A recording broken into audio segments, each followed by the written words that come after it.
Hello à tous et re-bienvenue sur ma chaîne. Ça y est, on est en 2023. Je sais pas si le reading vlog sur le Prince Cruel va sortir, sortir avant cette vidéo. Je voulais vous souhaiter une très belle année 2023, remplie d'amour, de livres, de réussite et surtout de santé.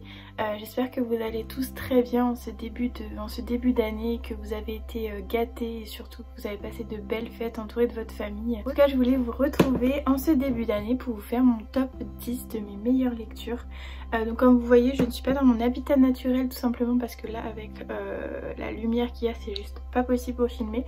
Donc je me suis dit qu'on allait être chill, voilà, qu'on allait se poser pour parler lecture. Au niveau de mon top 10, j'avais vraiment envie de faire de 10 celui que j'ai moins aimé parmi les 10.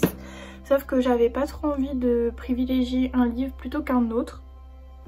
Du coup voilà, je me suis fait ma petite pile et je vais prendre au fur et à mesure. Comme ça je ne privilégie pas de livre, pas de maison d'édition, pas d'auteur. Voilà, c'est juste mes 10 lectures que j'ai retenues pour cette année 2022. Et honnêtement ça a été un peu compliqué. Pas dans le sens où j'ai pas beaucoup lu, puisque j'ai lu quand même 94 livres, dont 4 BD. Donc voilà, franchement j'étais trop contente parce que je voulais vraiment lire plus de romans que de BD par rapport à d'autres années. On va commencer tout de suite et pas des moindres, puisque on va commencer avec Crescent City, donc le tome 1 que j'avais lu en anglais. Je l'avais lu en tout début d'année 2022. Donc voilà, je l'avais un petit peu annoté. Et comme vous le savez, je vais le relire cette année en français, puisque j'ai acheté les éditions de Saxus, voilà, pour pouvoir le relire. Voilà, très bonne lecture. Je vous avoue que quand j'ai posté mon avis, j'étais un peu mitigée sur les événements, mais bon, soit. Voilà, j'avais envie de retenter l'expérience en français, et bien sûr je vous ferai un petit reading vlog, puisque voilà, je commence à y prendre goût. J'ai mis dans ce petit top 10 Escort Me Romy de Lynn Amelia Lewis. Vous savez que j'adore cette autrice. J'ai vraiment beaucoup aimé ce roman. Pourtant je suis pas trop romance, mais vraiment celle-ci j'ai vraiment bien aimé. Je pourrais pas vous redire en détail parce que moi et la mémoire des livres, faut vraiment que j'ai une anti-sèche que je n'ai pas aujourd'hui. Là je suis vraiment un peu en tranquille, donc voilà, j'ai pas d'anti-sèche, mais vraiment j'aime toujours autant l'humour de l'autrice, donc ça c'était trop bien. Et restez bien connectés, puisque alors je l'ai pas là avec moi, mais j'avais envie d'organiser une lecture commune sur Passeuse d'âme. Donc si vous ne suivez pas l'autrice, je vous remets son Instagram dans la barre d'infos. N'hésitez pas à aller la suivre parce que vraiment elle fait juste des romans magnifiques, et je suis sûre que ça pourrait vous plaire. Vous savez que je suis une grande fan de sa saga Passeuse d'âme, et elle est en train de les rééditer dans une nouvelle couverture. Donc voilà, le 1 est déjà sorti, elle va sortir le 2 en mai, je crois. Non, il va sortir là ce mois-ci, et le 3 va sortir un peu plus tard, donc dans 2-3 mois. Donc j'avais envie d'organiser la LC pour qu'on puisse relire, puisqu'en plus elle a fait des petits changements, donc j'ai quand même envie de le voir. Donc voilà, j'avais envie de l'organiser, donc janvier, février, donc mars, avril, mai, comme ça le tome 3 sera sorti et on pourra faire toute la saga. N'hésitez pas à me dire si ça vous intéresse, mais en tout cas ce sera sur mon Instagram. Ensuite on va passer pareil à un livre que finalement je vais relire, donc c'est le tome 1 de La Roue du Temps. J'ai été clairement influencée par le livre ouvert, donc par Michaela, qui en parle tout le temps. Et j'ai les éditions en anglais, j'ai les 2 premiers en anglais parce que vraiment les couvertures j'aimais trop. Mais vraiment j'ai commencé le tome 1 et l'anglais est beaucoup trop difficile pour moi pour le moment. Donc je me suis rabattue sur les éditions France Loisirs, donc j'ai que l'intégrale 1 dans cette édition.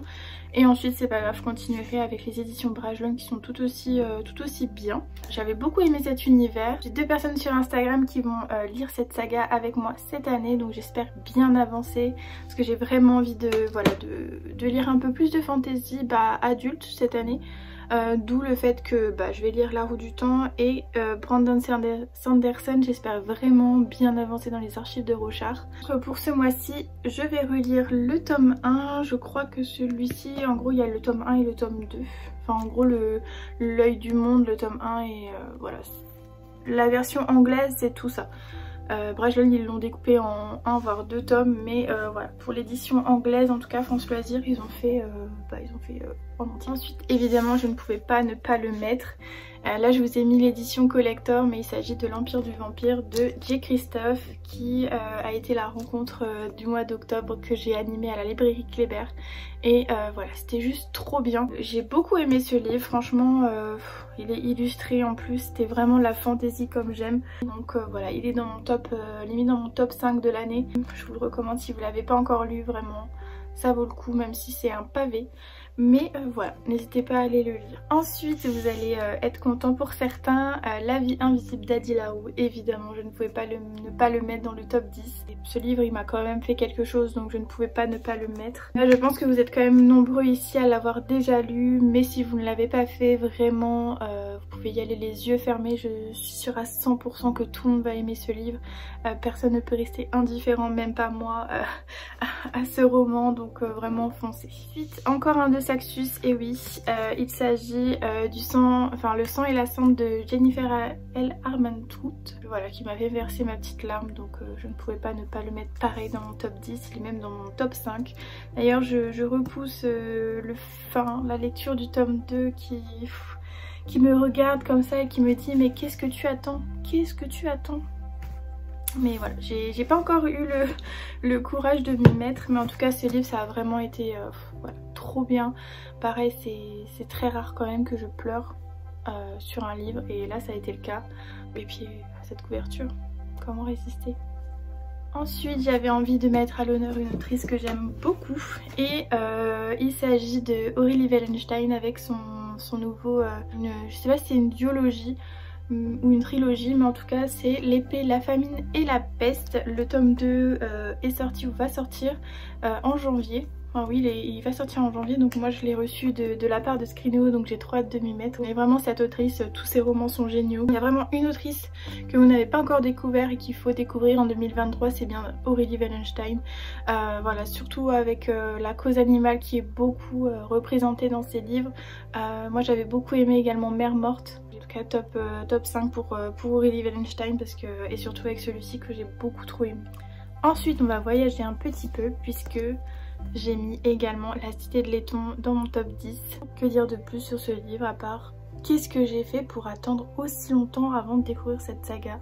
Vraiment je me demande ce que je faisais, c'est vraiment trop bien quoi. Enfin voilà, j'avais un petit peu peur de me perdre avec tous les noms, vous savez moi j'ai une mémoire un peu nulle, j'avais un petit peu peur, mais franchement voilà quoi. J'ai qu'une hâte, c'est de lire le tome 2, donc j'espère vraiment finir cette saga en 2023 parce que vraiment elle est trop cool. Et si vous l'avez pas encore découvert et si pareil comme moi vous avez peur de vous perdre dans les noms, vraiment n'ayez pas peur parce que voilà, ça se lit tout seul. Et voilà, si vous avez envie de voyager en Orient, c'est le moment. Ensuite pareil, ce n'est pas juste un livre que j'avais envie de mettre en avant, mais surtout les éditions Hurlevent, a débuté donc en 2022. Et j'ai lu pour le moment uniquement Le cœur singulier de Millie Davis, qui était vraiment mais un bonbon. Vraiment. Et il passe pas sur la plage, celui-là c'est vraiment un bonbon. Et franchement je ne sais même pas comment vous expliquer ce que j'ai ressenti pendant ce roman. Voilà, si vous suivez Sarah donc du conte Book Yarmon, vous savez un peu son univers, si vous suivez ses vidéos, et bah vraiment c'est voilà, c'est ce que j'ai ressenti, c'est vraiment l'univers de Sarah que j'aime beaucoup. Le livre aussi a beaucoup résonné en moi au niveau des thématiques et surtout au niveau bah voilà, de l'anxiété sociale. Voilà, c'est vraiment un livre qui est basé là-dessus. Et Sarah y a mis, je pense, beaucoup de sa personnalité et son ressenti, et c'est un peu ça qui m'a touchée. Donc voilà, je vous recommande à 1000% celui-ci, il est limite dans mon top 3 tellement j'ai adoré. Et voilà, d'ailleurs j'achète toutes ces parutions et il m'en reste 2 à lire et pareil j'ai trop hâte de les découvrir. Donc voilà, vraiment si vous voulez soutenir une petite maison d'édition et voilà, découvrir un livre vraiment parfait pour l'automne, même encore là l'hiver, il est juste parfait quoi. Et on va finir à la cour de Versailles puisque on va aller avec Victor Dixon à la cour des ténèbres. J'ai vraiment beaucoup aimé ce début de saga, j'ai lu les 3 premiers, enfin tous ceux qui sont sortis, et j'ai déjà hâte que la suite sorte. En tout cas, si vous aimez l'histoire, si vous aimez les vampires, et ben voilà. Ce livre, il est fait pour vous. Cette saga de 7 tomes annoncée est fait pour vous, vraiment. Elle est vraiment géniale. Voilà. Je ne sais même pas quoi dire parce que ça fait tellement longtemps que je l'ai lu que voilà, j'en garde juste un très très bon souvenir, même des personnages, vraiment l'ambiance. Mon petit coup de cœur va quand même au deuxième, que j'ai beaucoup plus préféré que les autres. N'hésitez pas également à découvrir Phobos si vous ne l'avez toujours pas fait depuis toutes ces années, parce que vraiment Phobos c'est aussi une saga que j'aime beaucoup, et d'ailleurs il faut que je termine le tome 4, mais je n'ai tellement pas envie de quitter ces personnages et de découvrir l'horrible chose qui leur arrive, je pense, à la fin, que voilà, pareil, je remets l'instant à plus tard. D'ailleurs il me regarde dans ma palle là-bas, mais bon. J'espère que cette petite vidéo vous aura plu. C'était vraiment un petit top 10 rapide pour vous dire voilà les livres que j'ai beaucoup aimés cette année 2022. J'espère que l'année 2023 sera aussi riche en lecture, même si je fais beaucoup de relectures, j'essaierai de ne pas remettre La Roue du Temps et Crescent City dans mon top 10 2023. N'hésitez pas à me dire vos coups de cœur de 2022. N'hésitez pas à mettre un petit like si vous avez aimé cette vidéo. Et sur ce, je vous souhaite encore une très bonne année. Voilà, j'espère que vous serez encore avec moi en 2023 et on se retrouve bientôt avec le reading vlog du Prince Cruel, et en attendant je vous souhaite de passer de très belles lectures.